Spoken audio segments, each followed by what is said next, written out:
not lead people well if you're afraid to disappoint them. I was thinking back, what does it mean to be a leader?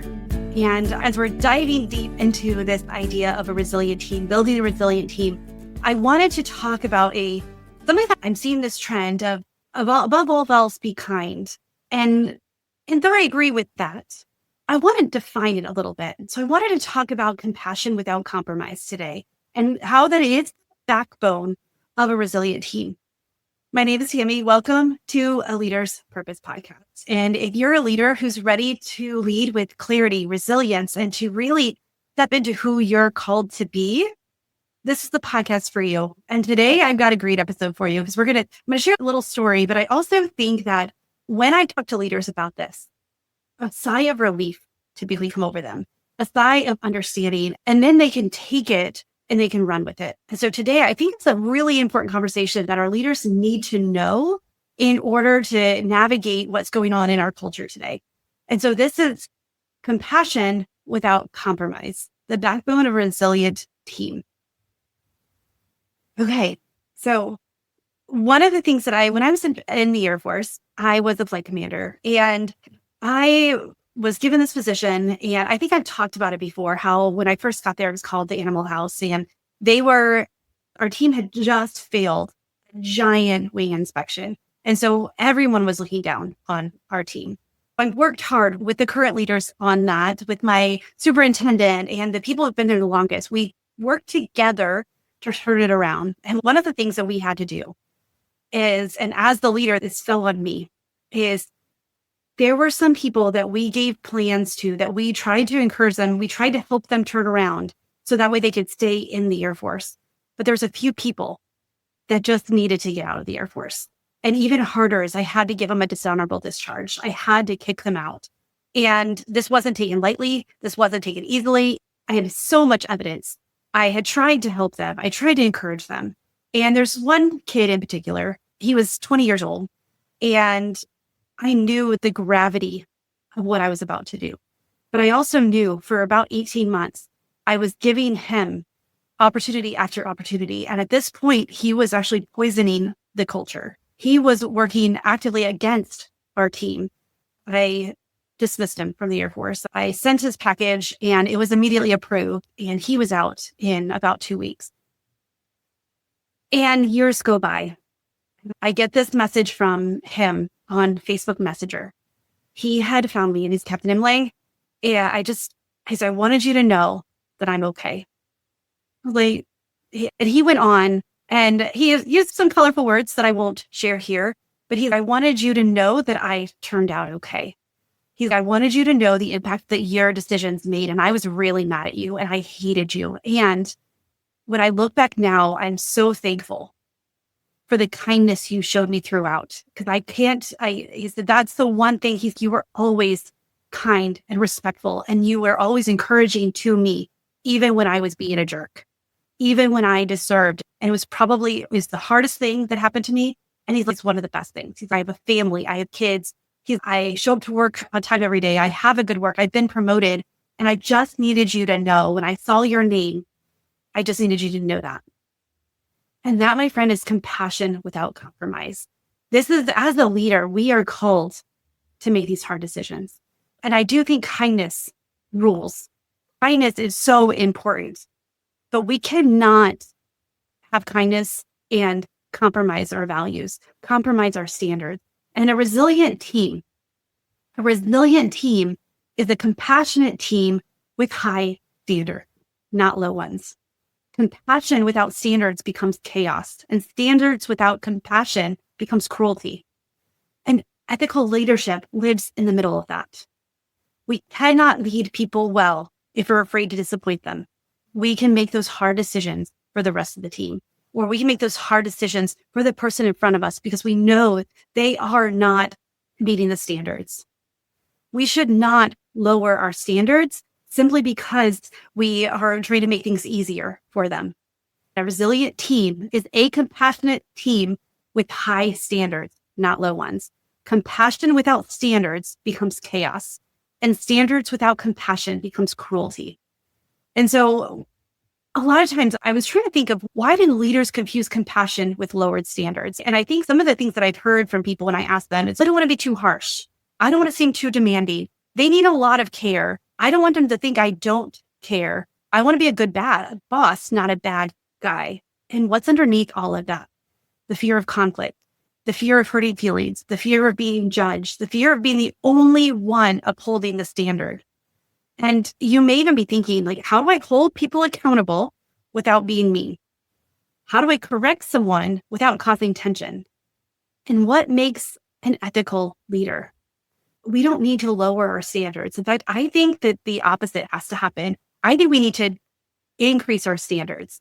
And not just for our people. We have to do it for ourselves first. We have to hold ourselves to a higher standard. And we have to model it. We have to sweat through it. We have to hold it even when things get tough, because that shows your team not only what you want from them, but what they can expect from you. And so let's look at what ethical leadership is. And ethical leadership isn't about being perfect or being rigid. It's about these three things: integrity, accountability, and care.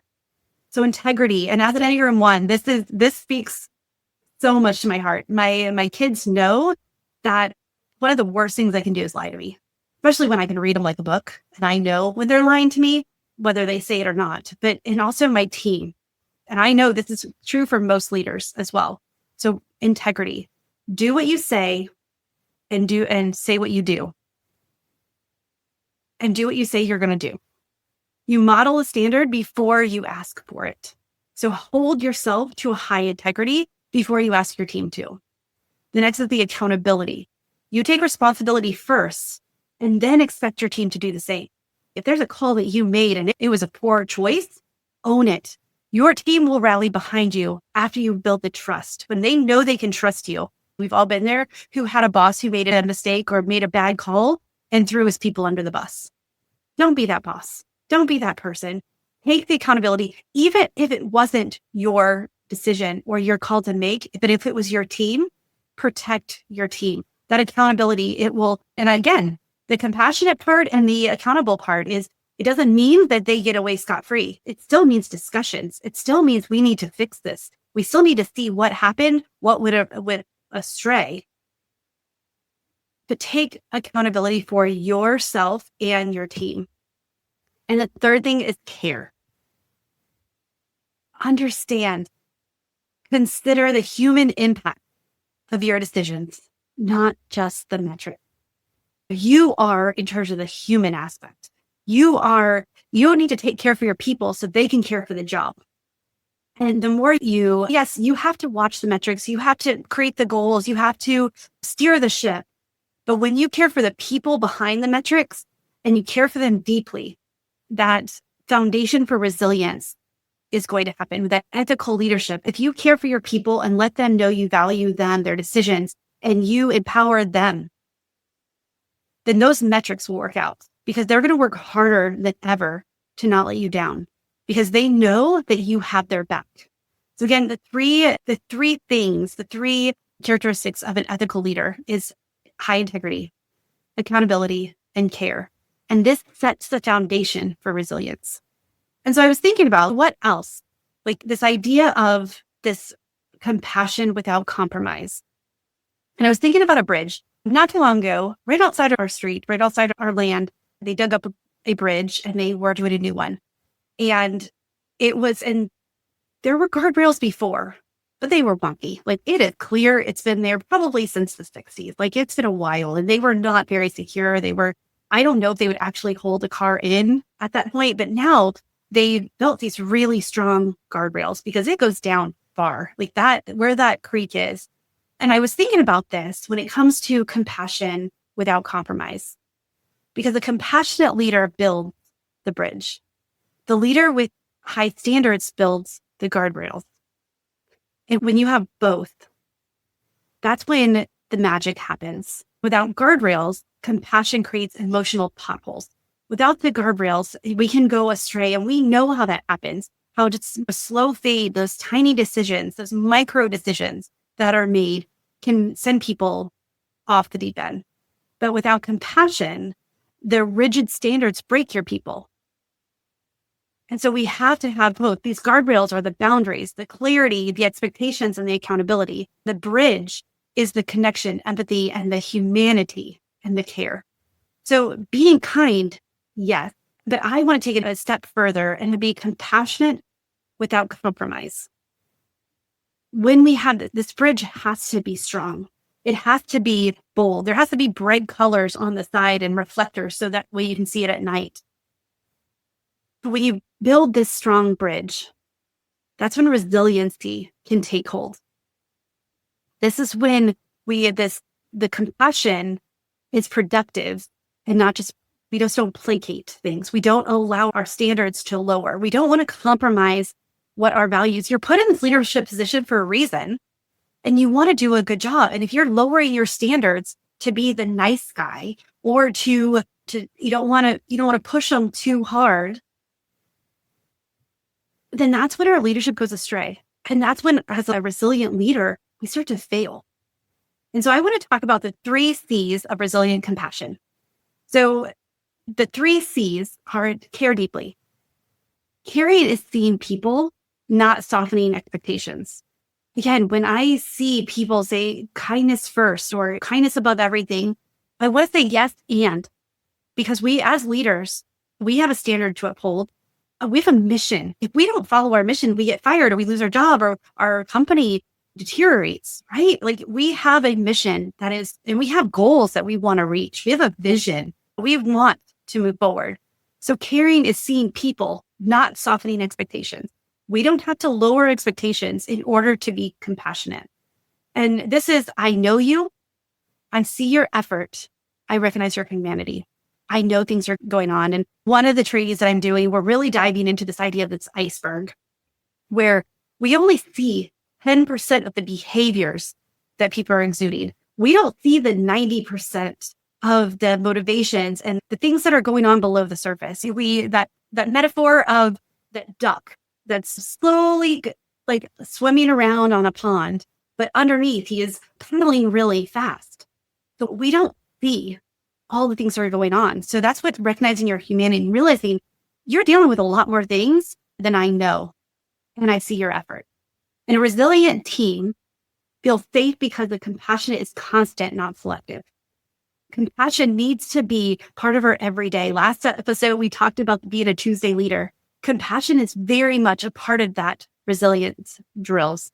Practicing compassion in a day-to-day, on a Tuesday morning, practice compassion. And again, it's, I know you, I see your effort and I recognize your humanity. This is not, okay, you don't have to turn in this assignment or not assignment, sorry, teacher mode for a moment. We are paid for a job. We have roles, we have these expectations, and we should not lower them. We don't need to lower them for compassion. And we don't need to be selective about who we're compassionate to. So the next one, which this seems to be a theme from from episode 1, episode 2, and now this episode 3 in this Resilient Team series, communicate directly. Clarity equals kindness. Compassionate leaders don't avoid truths. Avoidance creates anxiety when people, and then they fill in the blanks, they fill in the gaps in a way that it's never good, right?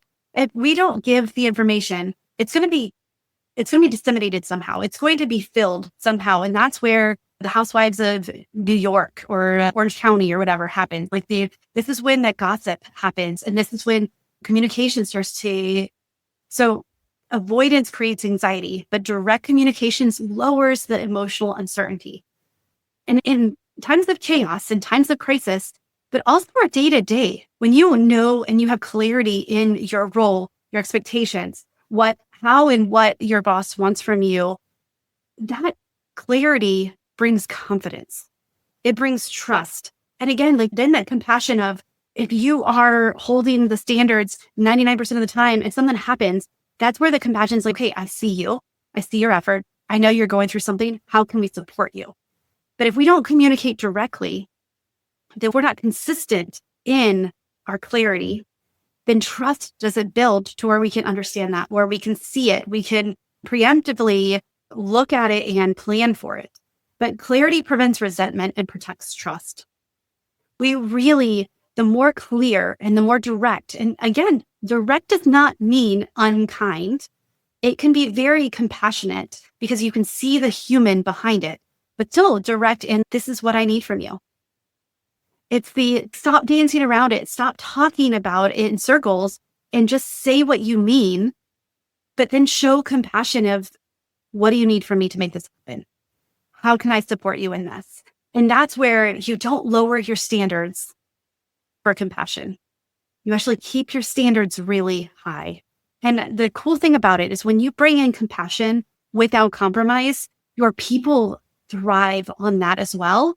And they want more of it. And they usually rise together a lot higher because they feel heard, they feel seen, they feel valued, and they are clear on what the role that they play, the value they bring to the mission. You can't protect someone's feelings by lowering your expectations. You protect their growth by telling them the truth kindly. But then when it came to the work ethic, they were not doing what the culture called for. And so they found themselves lowering the expectations for this person, and which caused strife. It caused some resentment because their team they were increasing their expectations. They were rising to the high standards that the leader had modeled. But then all of a sudden they start seeing so-and-so gets away with this late on deadline. And that is going to, all the trust you build, you're going to lose that. You protect their growth by telling them the truth kindly. You protect your people by being kind in how you present the truth. And the third C, so we've got the care deeply, communicate directly, and the third C is call people up, not out. So high standards with dignity. So calling out is correction mixed with shame. We don't want to call someone out in the middle of a board meeting. Standards need to be held. And we need to have those conversations. Again, you don't want to have those conversations during the middle of the crisis. Have them on a Tuesday morning. Have those courageous conversations and talk about the healthy conflict, which we talked about last episode, that normalize the healthy tension. So calling out is correction mixed with shame, but calling up is correction mixed with belief. I expect more for you because I believe there's more about you. If you call them out, show them what in them. Have those high standards with dignity. Show them what they value, the things that they bring. A lot of times people can see what other people bring to the table. It's really hard for us to see what we bring to the table innately. And so tell your people, and don't assume that they see it in themselves. So have the high standards, clear high standards, and then call them up. Show them what in them and let them know that you believe more about them. And this becomes the heartbeat of a resilient team. If you encourage and say, here's the place we fell short, but I know you guys are capable of more. So have those high standards, but do it with dignity, do it with compassion, and don't compromise. And so as we close here, I hope you see that having high standards as a leader you don't have to give that up to be kind. You want to be compassionate without compromise.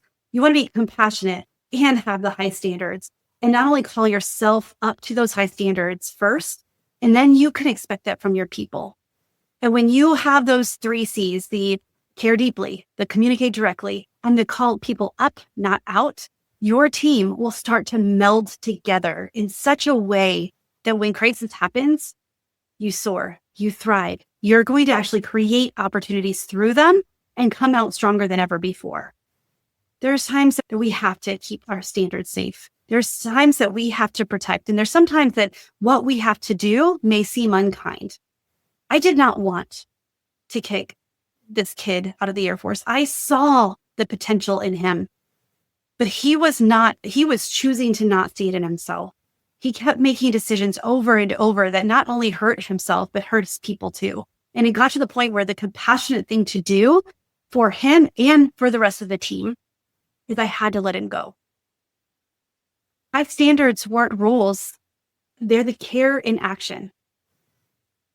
I knew that to lead this team well, I had to I actually removed a couple of people. Some that we cross-trained into a better fit, Some we were able to train, and they actually, because we poured into them, we called them up, not out. They became model team members. And not only that, is they got promotions. They earned wing level awards simply because we were able to call out and see in them what they didn't see in themselves.